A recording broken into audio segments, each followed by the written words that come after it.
Welcome to 5 and 5 from the One Stop Co-op Shop, where I review 5 key elements of a game in about 5 minutes. I'm Michael Kelly, and today I'm looking at something a little bit different, Season 3 of the graphic novel Adventures from Van Ryder Games. A disclaimer that I was sent review copies of these books, and also Van Ryder Games published one of our previous designs. And this review is going to be a little bit different. Since there are 5 books, I'm going to spend about a minute on each one, telling you what I like, and I'm going to rank the books from my least favorite to my most. So starting off, my least favorite of this series was Your Theme Park. In Your Theme Park, you're trying to make as much money as you can by building the best theme park possible. You have this big map and parcels of land, and you build rides and attractions and all kinds of things to attract new customers. And this was my first issue with Your Theme Park, because it feels like it would have fit better as a board game. You have to write things in the back of the book, or print something out from the Van Ryder website. You have to flip to pages to see all the buildings available to you. Now, to be fair, you can have adventures by visiting other theme parks and solving riddles and discovering things,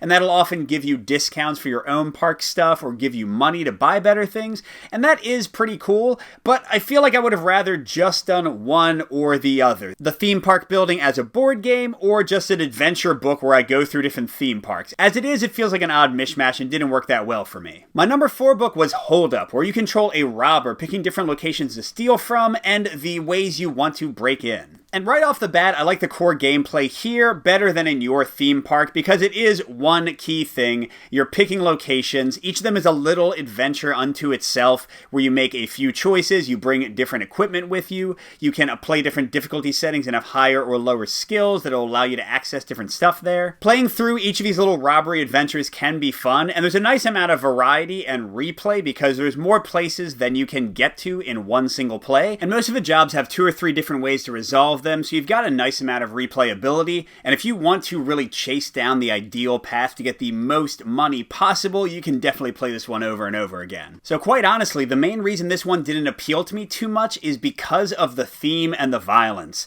I didn't really enjoy playing as a criminal robbing innocent people, and this is the bloodiest book out of the 5, and you sometimes shoot innocent people, and I just felt kind of icky playing it. Now, that's a totally personal thing. You might be able to separate yourself from it and have a really good time with it, but it didn't work that well for me. My number 3 book is Sherlock Holmes, The Shadow of Jack the Ripper. Clearly a mystery adventure in this case. You control either Sherlock Holmes or Watson trying to solve a series of murders. You can interrogate suspects, find evidence, and eventually you have to accuse who you think the real culprit is. And this one was pretty good. It felt kind of like playing a case of Sherlock Holmes consulting a detective in a visual format. The clue finding was generally logical. They didn't have a ton of riddles, but the ones that were there made sense. And overall, I enjoyed solving the case. But I do think this one has the worst replayability out of all of them because there's very little to find once you figure out who did it. And also, I didn't really enjoy the core interrogation mechanic. They limit the number of questions you can ask, and the vast majority of questions give you no useful information. So it feels like they're arbitrarily trying to make you play the game more times by limiting how much you can get on each individual run. My second favorite in this series was Pirates: The Cursed Isle, which is again kind of a mystery. You're trying to find out why these townspeople are cursed to become animal-headed. And this one was overall very cool. I don't think this is too spoilerish, but it sort of has a murder mystery aspect at first,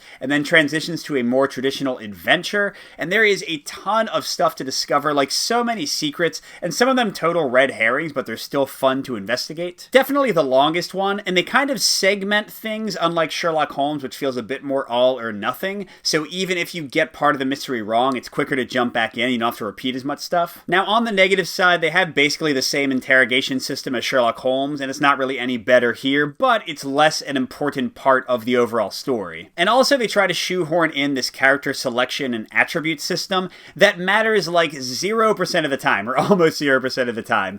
So it seems like a cool idea, but I wish they had just cut it because it's much ado about nothing. And finally, my number 1 by quite a large margin is Lilly Van Helsing. You play a young female monster hunter trying to capture or defeat a whole menagerie of enemies. And this one I just straight up loved. I think the art was the best in the entire series, very fun but well done. It had the most fully realized choose your own adventure mechanics, which is my favorite thing, but also had some nice RPG elements that I thought were much better done than something like in Pirates. And they have a fun little achievement system at the end that gives you quite a bit more replay value than you would expect with this type of game. So overall, I had a generally good time with all of these, except Your Theme Park. That's the only one that seem kind of off base and weird. I fully recommend Lilly Van Helsing, and mostly recommend Pirates: The Cursed Isle. The Shadow of Jack the Ripper can be fun, just realize the replay value is a bit limited. And you might have a total blast with Hold Up, just make sure the theme doesn't bother you as much as it did me. Good gaming, and I'll see you at the next stop.